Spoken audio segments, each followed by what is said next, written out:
Learn English with JOJO?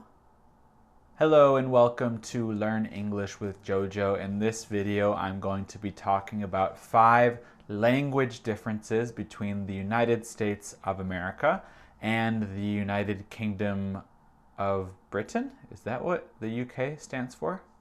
When I was in the UK, I was in England and then I was in Scotland as well. This past spring, I noticed a bunch of little differences and I wrote them down in my notebook, and I'm going to share them with you because I'm obsessed with these language differences. I love watching British films and movies. I love talking to my British friends that I made in France because I just think it's funny that we have the same language, but we have these little differences that sometimes mean completely other things and sometimes things that are very strange in the other language. Anyway, I will tell you all about that very soon. So let's get started.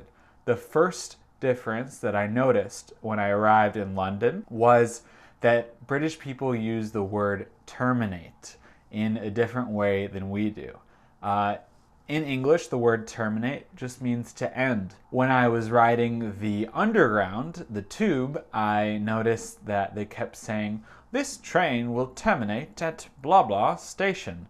And I was like, terminate? It sounds like they're going to die. Terminate for us, I think of the Terminator, like Arnold Schwarzenegger. I don't think of just to end. So I thought maybe everyone on the train was going to die. Number 2 is the expression taking the piss, which is not exactly appropriate for all ages. It's not something you should say at work, for example. If you are in a very professional setting, or to your teacher at school, you probably shouldn't say this.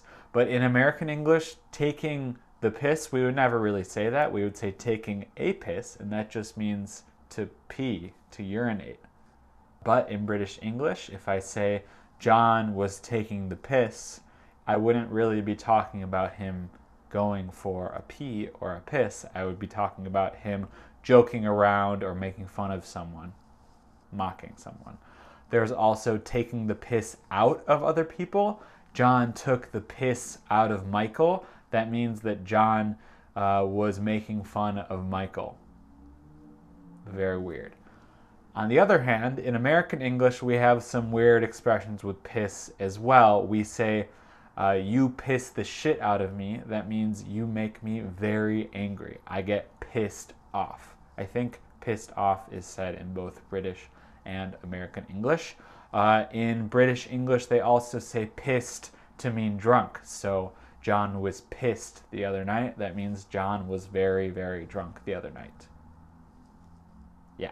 Number 3 is the word whilst. I just think it's the cutest thing hearing British people say whilst. It sounds very Shakespearean or something. Whilst. But people say it. In America, we just say while. John was taking the piss out of Michael whilst drinking a beer. Instead of in American English, we would say while drinking a beer. Yeah, I just think it's cute. It's something I hear in a lot of YouTube videos. I follow some British YouTubers. I think I'm going to make a YouTube channel recommendation video for you soon, so you have some ideas of who to watch on YouTube, and it might be interesting for you to immerse yourself that way. The fourth one is pretty important, and that's the difference between a flat and an apartment. In Britain, in England, Scotland, Ireland, I'm pretty sure all 3 of them say flat instead of saying apartment, whereas in America, we say apartment. And that's really it. The only thing I would add is that in America, something I noticed when I showed my apartment to you guys in a vlog, I said my roommates. My roommates, I talked about my roommates, and really they're my flatmates because we don't share this room that I'm in. We share the apartment. They're my apartment mates, but that doesn't really sound right. It's really flatmates. Yeah. And the 5th one actually has to do with the second one, or was it the third one? The second one, about pissing.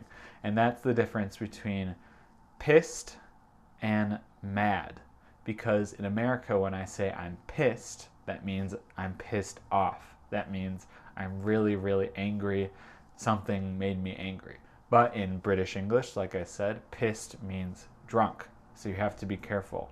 And then also the word mad has a different meaning in British English and American English. In American English, when we say mad, we mean angry. Similar to pissed. We mean, I'm so mad at you, I'm so mad. But in British English, when you say I'm mad or I've gone mad, that means I've gone crazy. I'm crazy. Are you mad? So I hope that was interesting for you. I have a few more Britishisms that I would like to talk about, so maybe in a month or two I will make another video about the differences. And if you know of any different ones that I didn't mention in the last two videos, please leave a comment. And yeah. On a side note, I hope this lighting was good. I'm hoping to get a new camera soon so that the phone doesn't go in and out of focus, because I don't really like that. But in the meantime, I hope it's not too annoying for you to watch this video. Hope you can deal with it. That's all I have to say.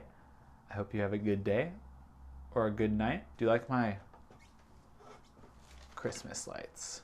Yeah. Pretty cool. Pretty cool. Bye.